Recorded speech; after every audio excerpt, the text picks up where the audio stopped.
Halo anak-anakku sekalian, berjumpa kembali dengan Bu Septrisa Kusumaningtyas dalam pembelajaran Bahasa Indonesia. Pada pertemuan hari ini, kita akan belajar tentang teks editorial. Untuk itu, siapkan diri kalian dengan baik dan tetap bersemangat. Adapun kompetensi dasar yang akan kita pelajari adalah menyeleksi ragam informasi sebagai bahan teks editorial, baik secara lisan maupun tulis. Nah, tujuan pembelajaran kalian pada pertemuan pagi hari ini, yang pertama, peserta didik mampu menganalisis isu aktual dari berbagai media, baik itu cetak, elektronik, maupun internet dengan benar. Yang kedua, peserta didik mampu menuliskan pendapat terhadap isu aktual dilengkapi argumen pendukung yang berupa data dan alasan yang logis dengan tepat. Bagaimana anakku sekalian? Tertarik kan mengikuti pembelajaran pagi hari ini? Yuk simak terus pembelajarannya.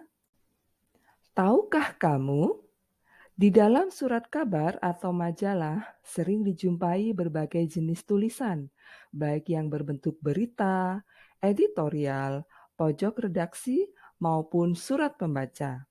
Artikel atau surat pembaca ditulis oleh orang di luar staf redaksi surat kabar, sementara berita, editorial, dan pojok redaksi ditulis oleh kalangan dalam atau staf redaksi.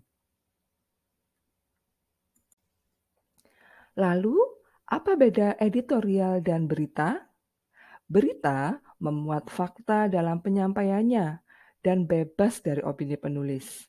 Sedangkan editorial memuat opini yang didominasi oleh pendapat dari sudut pandang penulis terhadap suatu permasalahan. Tetapi penulis juga menyampaikan fakta dari permasalahan tersebut. Bagaimana? Sudah bisa membedakan antara berita dan editorial? Bisa ya? Tetap semangat anak-anakku sekalian. Adapun pengertian dari teks editorial. Teks editorial sering disebut juga sebagai tajuk rencana. Secara umum dapat dipahami sebagai sebuah ulasan pokok dan menyeluruh dari seorang penulis tentang suatu isu tertentu yang sedang hangat dibicarakan di masyarakat.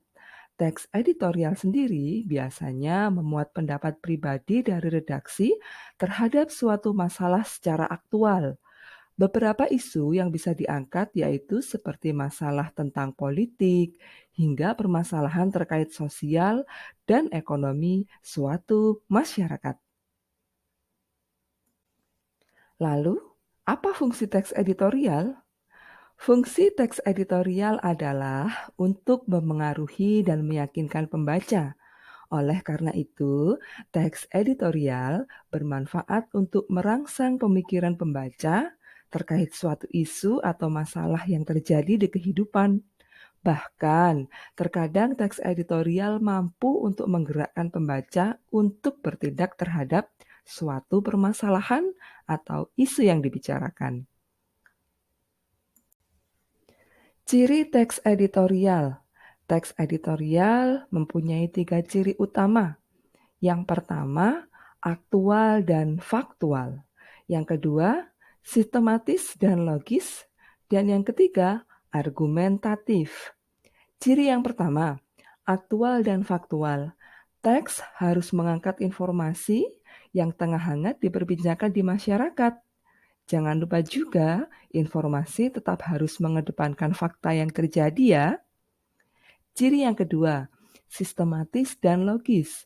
Penyusunan teks editorial harus tersistematis, yang berarti harus memenuhi struktur dan kaidah kebahasaannya ya teman-teman.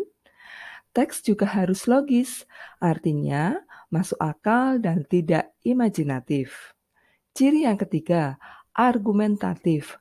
Seperti yang sudah dijelaskan di awal artikel, bahwa teks ini berisi pendapat pribadi dari redaksi. Artinya, teks ini mengutarakan argumen-argumen yang ada dalam sudut pandang redaksi. Itulah ciri dari teks editorial. Lalu, bagaimanakah dengan sifat dari teks editorial? Sifat dari teks editorial yang pertama adalah krusial. Artinya, krusial ditulis secara berkala, tergantung dari jenis terbitan media massa.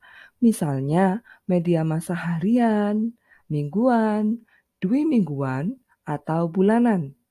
Sifat yang kedua yaitu sikap. Isinya menyikapi situasi yang berkembang dalam masyarakat luas, baik aspek sosial, politik, ekonomi, kebudayaan, hukum, pemerintahan, maupun olahraga. Bahkan dunia hiburan pun tetap disikapi, tergantung jenis liputan medianya. Sifat yang ketiga yaitu karakter. Memiliki karakter atau konsistensi teratur kepada para pembaca terkait sikap media massa yang menulis tajuk rencana. Dan yang terakhir, kebijakan media. Terkait dengan kebijakan media bersangkutan, setiap media mempunyai perbedaan iklim tumbuh dan berkembang dalam kepentingan beragam sesuai dari media massa tersebut. Selanjutnya, Bu Setrisa akan menjelaskan tentang tipe teks editorial. Ada 4 tipe dari teks editorial, antara lain yang pertama, menjelaskan. Editor sering menggunakan tipe ini untuk menjelaskan surat kabar dalam meliput subjek yang menjadi kontroversial atau sensitif. Tipe yang kedua yaitu kritis. Editorial tipe ini secara konstruktif mengkritik tindakan, keputusan, atau situasi dan memberi solusi terhadap masalah yang diidentifikasi. Tipe yang ketiga, persuasi. Persuasi editorial ditujukan untuk melihat solusi, bukan pada masalah. Dan yang terakhir adalah tipe pujian. Editorial ini memuji orang atau organisasi untuk sesuatu yang baik. Bagaimana anakku sekalian? Sejauh ini sudah memahami tentang teks editorial ya? Berikut Bu Septrisa sajikan sebuah contoh teks editorial yang Bu Septrisa ambil dari laman internet, yaitu dengan judul Jurus Menghindari Risiko Resesi. Dalam teks editorial tersebut, isu yang dibahas adalah tentang isu perekonomian. Adapun informasi yang dapat kita peroleh adalah jurus-jurus atau langkah-langkah menghindari risiko resesi. Di dalam teks tersebut, seorang redaktur pasti menuliskan opini dan fakta yang sesuai dengan permasalahan yang terjadi. Opini yang disampaikan oleh penulis harus memuat data dan alasan yang logis terkait dengan permasalahan yang dibahas. Lalu, bagaimana cara membedakan kalimat fakta dan kalimat opini dalam teks tersebut? Berikut Bu Setrisa berikan penjelasan tentang kalimat fakta dan kalimat opini dalam teks editorial. Fakta dan opini, apa perbedaannya? Kita bahas bersama ya. Fakta, sesuatu yang benar-benar terjadi dan dapat dibuktikan kebenarannya. Kata kuncinya, fakta itu tidak bisa dibantah karena dapat dilihat, didengar, dan diketahui oleh banyak pihak. Sedangkan opini itu adalah pendapat yang belum tentu terbukti kebenarannya. Adapun kata kuncinya adalah pendapat atau tanggapan redaksi digunakan untuk menguatkan pandangan atau sikapnya terhadap peristiwa atau masalah yang dibahas. Bagaimana? Sudah bisa membedakan fakta dan opini ya? Kita lanjut pada contoh kalimat fakta dan contoh kalimat opini. Contoh kalimat fakta dan opini. Kalimat fakta. Contoh yang pertama, Indonesia adalah negara kepulauan, terdiri atas 5 pulau besar, yaitu Sumatera, Kalimantan, Sulawesi, Papua, dan Jawa. Kalimat fakta yang kedua, Indonesia Malaysia, Singapura, dan Thailand termasuk anggota ASEAN. Contoh yang ketiga, Mendiknas meresmikan Fakultas Kedokteran Universitas Muhammadiyah Jakarta pada tanggal 5 Juni 2003. Dalam kalimat tersebut, semua telah terjadi dan bisa dibuktikan kebenarannya serta benar adanya. Sedangkan contoh kalimat opini yang pertama, jika pengamanan diatur dengan baik, maka tidak akan ada insiden narapidana melarikan diri dari lapas. Dalam kalimat ini menggunakan kata jika, jadi merupakan prasyarat. Yang kedua, sebaiknya, nah sebaiknya ini kan juga merupakan opini dari seseorang ya. Sebaiknya tunda saja wisata di akhir Desember, karena jalanan pasti macet. Sedangkan yang ketiga, perempuan lebih pintar daripada laki-laki. Hal itu belum tentu terbukti kebenarannya kan? Bahkan kadang seorang laki-laki itu bisa lebih pintar dari seorang perempuan. Begitu anak-anakku sekalian, contoh kalimat fakta dan kalimat opini. Nah, setelah memahami perbedaan dari kalimat fakta dan kalimat opini, serta contoh dari kalimat fakta dan kalimat opini, berikut Bu Septriza jelaskan langkah-langkah menyeleksi ragam informasi dalam teks editorial, yaitu sebagai berikut. Yang pertama, menyiapkan naskah yang ingin dibaca.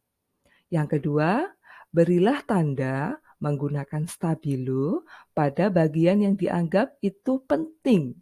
Dan yang ketiga, bacalah naskah berkali-kali, minimal 2 kali. Yang keempat, jangan lupa untuk mencatat ide pokok pada setiap paragraf. Dan yang terakhir, disarankan untuk membaca kembali naskah untuk membuat kesimpulan. Mudah kan langkahnya? Ini yang akan kalian lakukan nanti dalam menyeleksi ragam informasi. Selanjutnya, kalian Bu Septriza minta untuk menuliskan pendapat tentang teks editorial yang sudah dibaca. Lalu, bagaimana cara menyampaikan pendapat atau argumen terhadap isu aktual dilengkapi dengan data pendukung dalam teks editorial? Berikut Bu Septriza berikan langkahnya. Yang pertama, kalian harus berpikir kritis dan logis. Yang kedua, kalian harus menjauhkan emosi dan subjektivitas. Dan yang ketiga, kalian harus mampu memilih fakta yang sesuai dengan tujuan dapat menarik simpulan yang sulit dibantah. Itulah anak-anakku sekalian, materi pembelajaran hari ini. Bagaimana pembelajaran hari ini? Menarik ya? Terima kasih sudah menyimak video ini dengan baik dan sampai jumpa kembali pada materi selanjutnya. Tetap semangat anak-anakku sekalian.